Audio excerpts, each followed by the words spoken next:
내 가소성을 자극하는 방법 10가지에 대해서 여러분들한테 좀 소개를 할까 합니다. 우리가 나이가 들면 단어가 잘 생각나지 않고 또 입속에서만 맴돌거나 집중력이 떨어지거나 또 운전 중에 반응 속도가 느려지는 것은 나이를 먹어서 그렇다고 한 번쯤은 변명을 해봤을 것 같습니다. 내가 이러는 것이 내 의지가 아니라 나이를 먹어서 내가 늙었나 봐 막 이렇게 가끔 변명하죠. 근데 여러분들이 앞으로는 이런 말이 안 통하게 되었습니다. 왜냐면요, 나이를 먹었다고 해서 우리 신체 나이와 뇌의 나이가 비례하지 않는다는 거죠. 나이만큼 뇌가 비례하지 않는다는 거죠. 우리가 나이를 먹었다고 늙는 것이 아니라요, 우리가 더는 열정이 식었을 때 이 뇌는 급속도로 늙어갑니다. 비교적 신체적 활력은 그 뇌 활력보다도 좀 더 빠르게 약해지는데요. 노년이 되면 우리가 무거운 물건을 들어 올리는 것은 힘들어도 노력하면 노년이 되어도 우리가 젊었을 때의 뇌 활동력이나 뇌를 유지할 수 있다는 거죠. 자, 우리 뇌도요, 신체적인 뇌는 20살 정점으로 뇌세포가 죽어가죠. 뇌세포가 점점 줄어들게 됩니다. 하루에 한 10만 개쯤 되는 뇌세포가 죽어간다고 합니다. 하지만 우리 뇌에는요, 적게는 수십억에서 많게는 수조의 이 신경세포가 비축되어 있어요. 그렇기 때문에 하루에 10만 개쯤은 그리 뭐 걱정할 일도 아닙니다. 이렇게 많은 수의 신경세포, 뉴런이 서로 정보를 주고받으면서 네트워크를 형성하고 있는데요. 이 세포를, 우리가 신경세포를 현미경을 확대해보면, 자, 설명을 조금 그림을 보여드릴게요. 자, 확대해 보면은 이제 세포체를 중심으로 그 끝에 이제 여기 세포체를 중심으로 그 끝에 이제 보면은 수상돌기가 있고 안테나처럼 길게 뻗은 돌긴 축삭으로 이루어져 있습니다. 이제 이렇게 안테나처럼 축삭이 있고요. 여기 축삭 말단이고 돌기가 있는데 이제 수상돌기라고 해서 우리가 여기가 정보를 받아들이는 곳이에요. 다른 신경세포로부터 흥분 신호를 받아들이는 곳이죠. 그리고 반대로 이 축삭은요, 그 다른 신경세포의 수상돌기로 흥분 신호를 보내는 곳입니다. 그러니까 여기서 이 신경 흥분을 받아들이고 여기서 반대로 다른 세포 뉴런으로 이 정보를 보내는 곳인데요. 이 돌기 끝에는 다른 신경세포와 결합하는 부분이 있는데 이것을 시냅스라고 합니다. 이 신경세포는 시냅스를 매개로 해서 흥분 신호, 정기적 신호로 흥분 신호를 주고받는 과정에서 서로 결합해서 네트워크를 형성합니다. 그래서 이 네트워크가 얼마나 이제 치밀하고 넓고 깊게 뻗어 있는 거에 따라서 뇌의 기능이 좋고 나쁨이 결정되는 것입니다. 예를 들면 우리가 이제 뉴런이, 이게 그 신경세포가 만약에 뉴런이 이제 중간에서 이렇게 절단이 되거나 하면요, 이 신경세포체 반대쪽은 유전 정보를 포함한 핵이 없어요. 핵이 없어서 더 이상 생명 활동에 필요한 단백질을 만들 수 없기 때문에 천천히 죽어간다고 합니다. 예를 들어서 간혹 우리가 교통사고로 신경이 절단되는 경우가 있잖아요. 절단되면 이 신경세포체로부터 멀어진 부분은 만약에 여기가 잘리면 이 끝부분은 죽게 되는 거죠. 죽게 되고 명령을 보낼 수가 없어요. 그래서 우리가 마비가 오거나 감각이 무감각해지는 경우가 있는 거죠. 일단에 도달하면 신호를 전달하기 위해서 화학물질이 분비되는데 이것도 신경 전달 물질이라고 그러죠.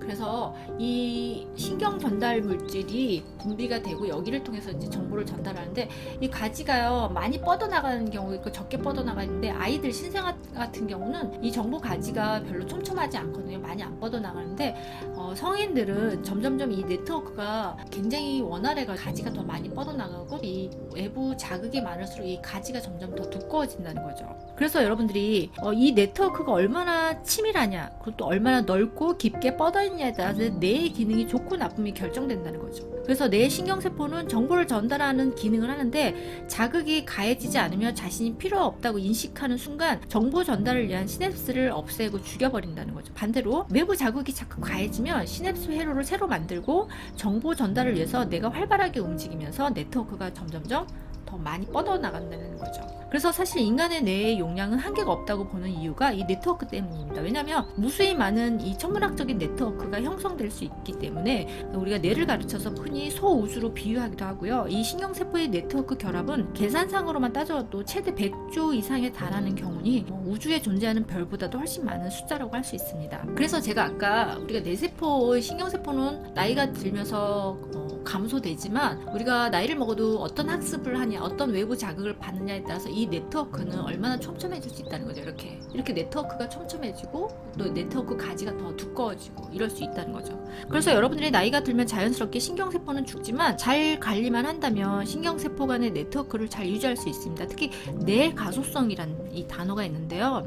뇌의 가소성, 그러니까 뇌는 얼마든지 성장할 수 있다는 의미거든요. 뇌의 가소성 측면에서도 인간의 인지 능력은 나이가 들어서도 어떤 환경에서 뇌를 관리하느냐에 따라서 계속 발전해가고 50에서 60대에 절정에 이른다는 보고들이 있습니다. 실제로 뇌가 더 탄력적이고 유연해지고 경험을 많이 쌓고 인식의 폭이 넓어진다는 거죠. 그래서 미국의 UCLA 신경학자 마트 조키스는 중년이 돼야 뇌에 들어오는 직접적인 정보뿐만 아니라 가공해서 분석할 수 있는 능력이 극대화된다.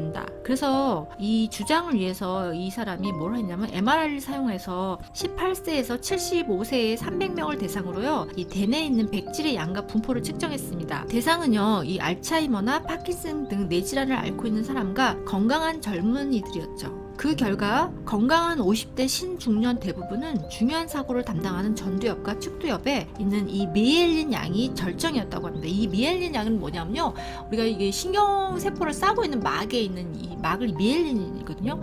근데 이 우리가 왜 전선줄에 보면 이 줄을 싸고 있는 외부 막이 여러분들이 잘 싸져 있어야지 이 전기적 자극이 잘 전달이 되잖아요. 근데 이게 만약에 껍질이 벗겨져 있다든지 그러면 여러분들이 자꾸 이 전기적 자극이 외부로 새거나 잘 전달이 안 될 수 있잖아요. 그거와 똑같거든요. 그래서 이 축삭의 끝을, 신경의 끝을 싸고 있는 막을 우리가 미엘린이라고 하거든요. 근데 이 미엘린의 양이 가장 많은 나이가 50대라는 거죠. 50대. 그리고 뇌는요, 신경세포, 회백질, 백질로 구성이 되어 있는데 이 중에서 백질은 신경세포를 연결하는 중요한 기능을 담당합니다. 그래서 여기서 미엘린이라는 것은 여기 나오네요. 미엘린은 지방성 물질이 미세한 신경소물을 감싸줍니다. 그래서 미엘린은 신호가 전달되는 동안에 신호가 톡톡 튀거나 합성되는 것을 방지해줍니다. 그러니까 결론적으로 나이가 들어서도 뇌는 전체적인 조직을 젊을 때보다도 더 정교하게 잘 작동하고 있다는 주장이죠. 신경학자의 이 사람의 주장은 결론적으로 젊은 사람보다 50대에서 가장 뇌가 건강하다는 얘기입니다. 그 예로 이제 어떤 또 주장을 했냐면요, 천재적인 예술가들이 보면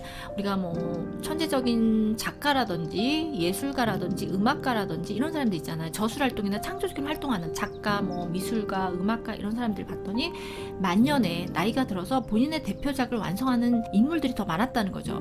예를 들면 우리 음악가 하이든은 66세에 천지창조를 창조했고요. 소포클레스는 75세에 오이디푸스 왕을 집필했다고 합니다. 그리고 게테는요, 81세에 파우스트를 탈고했고요. 그리고 미국의 심리학자 앤더슨 에릭스는 천재는 태어나는 것이 아니고 만들어지는 것이라고 했습니다. 여기서 그러니까 천재가 만들어지는 것은 70%의 노력과 29%의 좋은 환경과 1%의 영감이라고 했습니다. 실제로 우리가 천재라고 알려진 아인슈타인도 뇌를 10% 정도만 사용했고 보통 사람들은 10% 미만의 뇌를 사용한다고 합니다. 그래서 아인슈타인 사후에 이 뇌를 연구한 신경과학자들이 아인슈타인 뇌 속에는 평범한 사람들의 머리 안에 없는 특별한 조직이 발견되지 않았다는 거죠.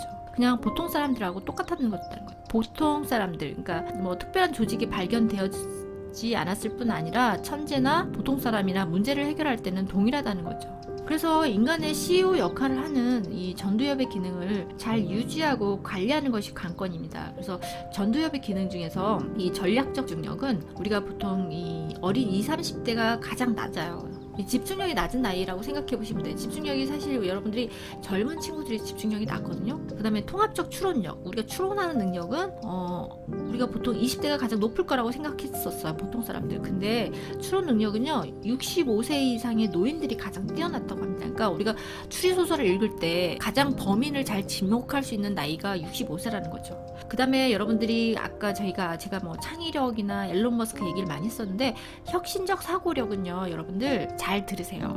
46세에서 65세가 가장 뛰어났다고 합니다. 그러니까 여러분들이 어떤 스타트업을 20대가 가장 많이 스타트업을 창업을 하지만 실제로 가장 일을 잘할 수 있는 사람들은 나이는 46세에서 65세고요. 실제로 그러니까 스타트업을 창업을 한 사람들은 20대가 가장 많았지만 가장 성과를 낸 사람들은 46세에서 65세라는 얘기가 맞습니다. 그래서 결론적으로 여러분들이 나이를 먹었다고 노화가 되고 절망할 일이 아니라 40대 이후에 중년에 내가 가장 스마트하고 섹시하다고 볼 수 있겠죠. 그러면 뇌 가소성 측면에서 보더라도 인간의 뇌는 어떤 환경과 어떤 자극을 하느냐에 따라서 유연하게 적응하고 여전히 성장하는 중입니다.